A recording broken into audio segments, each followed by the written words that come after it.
warahmatullahi wabarakatuh. Perkenalkan, nama saya Salma Fadila dengan NIM 222210042 dari kelas 4B. Di video ini saya akan membuat sebuah video pembelajaran mengenai teks fabel untuk memenuhi tugas akhir mata kuliah Literasi ICT, Media dan Sumber Belajar.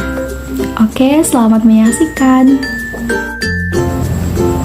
Dalam video pembelajaran ini, hal pertama yang ingin aku jelaskan adalah mengenai pengertian dari cerita fabel. Fabel merupakan cerita yang menggambarkan tentang kehidupan para binatang yang bertingkah laku seperti manusia.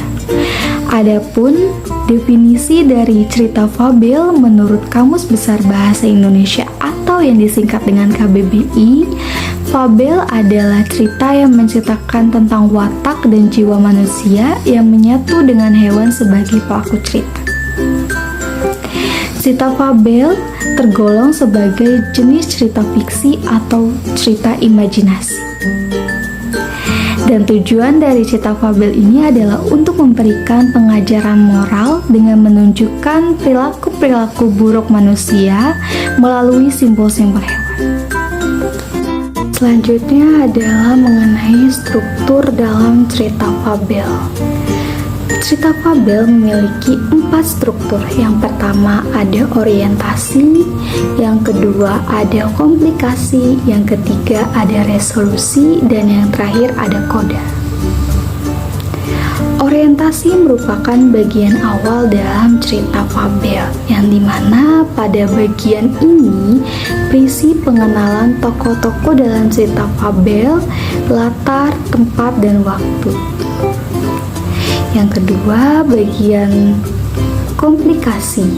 Pada bagian ini berisi tentang permasalahan yang dihadapi oleh tokoh utama dalam cerita fabel, yang dimana bagian komplikasi ini merupakan bagian inti dalam cerita fabel.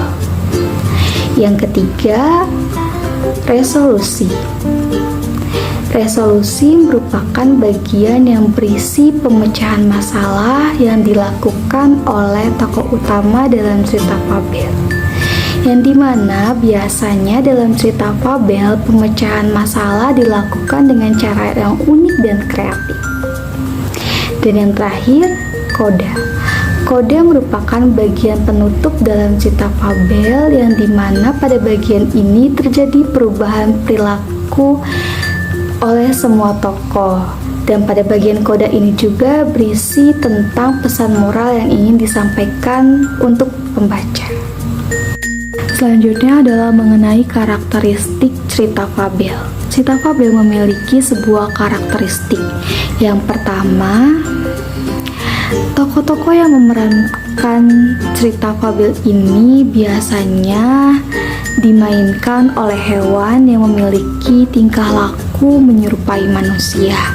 Yang kedua, tema yang diangkat dalam cerita fabel biasanya mengenai hubungan sosial.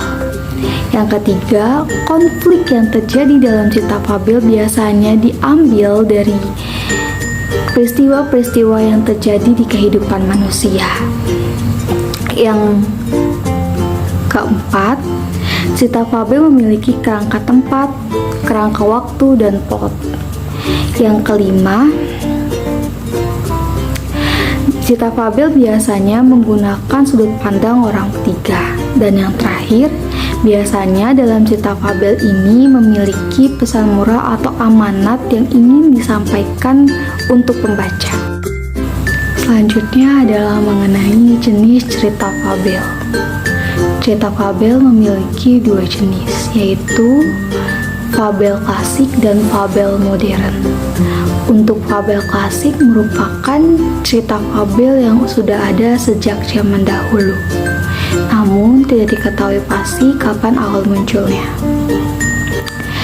Dan fabel klasik ini merupakan cerita fabel yang diturunkan secara lisan dari generasi ke generasi.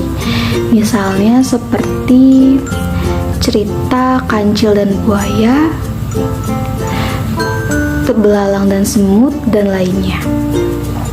cerita fabel klasik ini memiliki ciri-ciri, yaitu yang pertama, ceritanya lebih ringkas dan jelas. Yang kedua, tema-tema yang diangkat pada fabel klasik ini bisa dibilang lebih sederhana.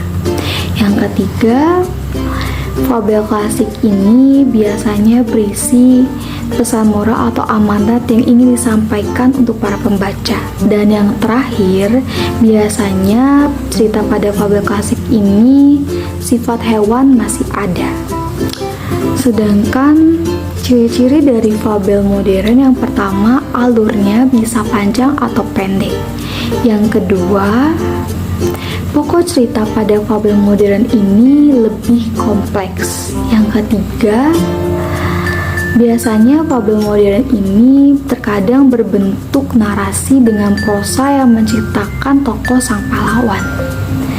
Dan yang terakhir, karakter pada fabel modern ini lebih unik dibandingkan dengan fabel klasik, yaitu dengan bentuk kepala yang besar, tubuh yang besar, namun memiliki kaki yang kecil. Kisah semut dan belalang. Pada suatu hari di musim panas, di sebuah ladang di hutan yang rimbun, seekor belalang sedang melompat-lompat riang, berkicau dan bernyanyi sepuas hati. Pada saat itu, seekor semut lewat, membawa dengan susah payah butir jagung yang dia bawa ke sarangnya. Hei semut, kamu sedang apa? Ayo kemari dan bermain denganku. Lihat, hari ini sangat cerah. Ayo, kita nikmati hidup kita. Hahaha, kata si belalang. Aku sedang menyimpan makanan untuk musim dingin, dan aku menyarankanmu untuk melakukan yang sama, hai belalang, jawab si semut. kenapa repot-repot menyiapkan makanan untuk musim dingin? Musim dingin masih lama kan? Lihat, banyak sekali makanan saat ini. Ini tidak akan habis, semut. Tapi semut tidak memperdulikan ajakan si belalang. Dia melanjutkan perjalanan dan melanjutkan kerja kerasnya. Sementara itu, belalang kembali bernyanyi dan memainkan violinnya. Ketika musim dingin tiba, belalang mendapati dirinya lemah karena kelaparan. Sementara itu, semut-semut terlihat berbahagia dan bersenang-senang. Mereka membagikan setiap hari jagung dan biji-bijian dari lumbung makanan yang mereka kumpulkan di musim panas. Selesai. Hai adik-adiknya Yuta, kisah semut dan belalang ini mengajarkan agar kita selalu bekerja keras untuk mendapatkan kesuksesan di masa yang akan datang loh. Menabung untuk sesuatu yang kita inginkan di masa yang akan datang adalah sesuatu hal yang baik.